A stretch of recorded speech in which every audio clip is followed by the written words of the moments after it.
Just one game in the weekend meant there was all to play for the TSI World Bracknell Bees as they took on the Swindon Wildcats. And in a scrappy start to the game, there were chances at both ends, but some great goaltending kept the score sheet clear. Our TSI World replay shows how alert Adam Goss had to be early on with pressure from the defence. Still, the Wildcats, though, gained possession in the zone and kept possession, and Goss made save after save after save in the opening period, just keeping that sheet clear, out to play the puck as well. Great goaltending kept the Bees in this game at the opening stages.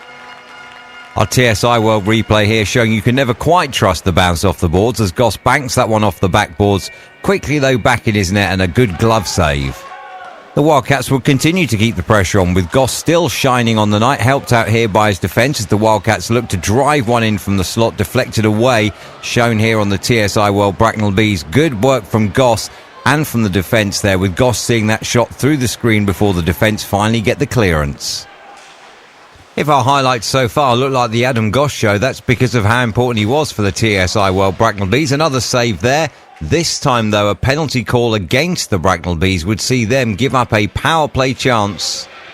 And with that man advantage, still the Wildcats, the dangerous Malasinski to Nell, and a save from Adam Goss as well, keeping the Bracknell Bees in this game. The TSI World Bracknell Bees shows how good his positioning is. Not only the positioning that was sharp either, the glove was also sharp here as Bullis tries to create a screen, but Goss sees it and gloves it.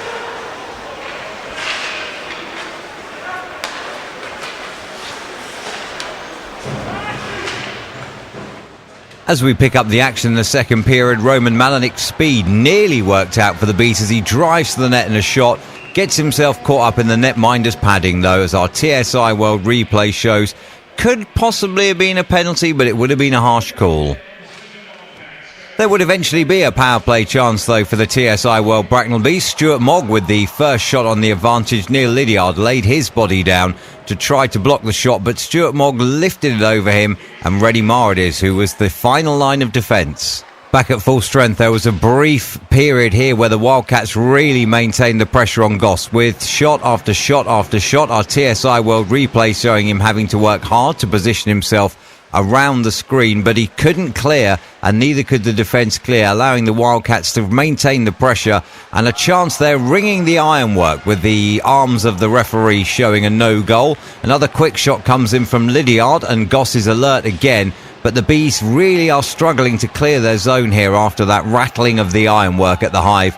And finally, another chance comes for the Bees, but they turn that over, and here comes a breakaway for the TSI World Bracknell Bees now. But down the other end, a pad save from Reddy Marr clears that one up. But despite that breakout from the Bees, the Wildcats will be back in action again soon. This time, though, Adam Goss makes the save and gets down to cover up.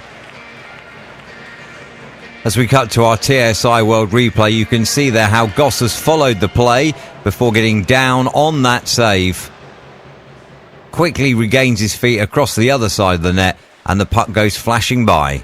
Having already rung the ironwork once, there'd be a second ringing at the Hive, this time from Chris Jones, who was denied by the far post.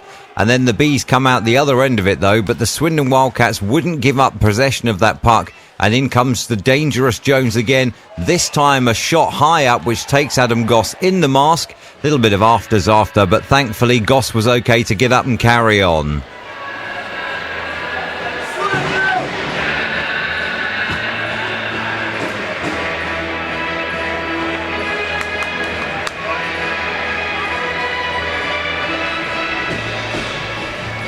Well, of course, a goal would have to come at some time as we pick up the action in the third period. Unfortunately for the crowd at the Hive, it would be behind their own netminder, as finally the Wildcats broke the deadlock at 43-16.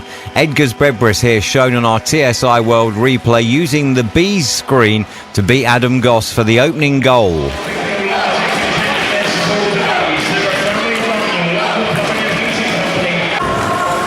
Heading into the final stages of the game, the Bees would get a break as a delayed penalty call allowed them to finally break the deadlock, battling away in front of the net, and the puck would come back round, fed on to Roman Malinik. Malinik works himself into space, and the Sheriff pulls the trigger at 58:05.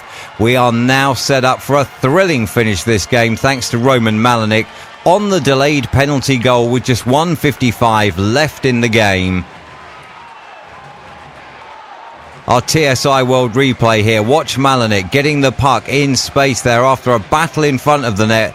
It's back to Malenik in space. He makes his own space now. Comes round, makes his own space, and it's Lydiard who's trying to provide the screen, but Roman Malenik scores around him.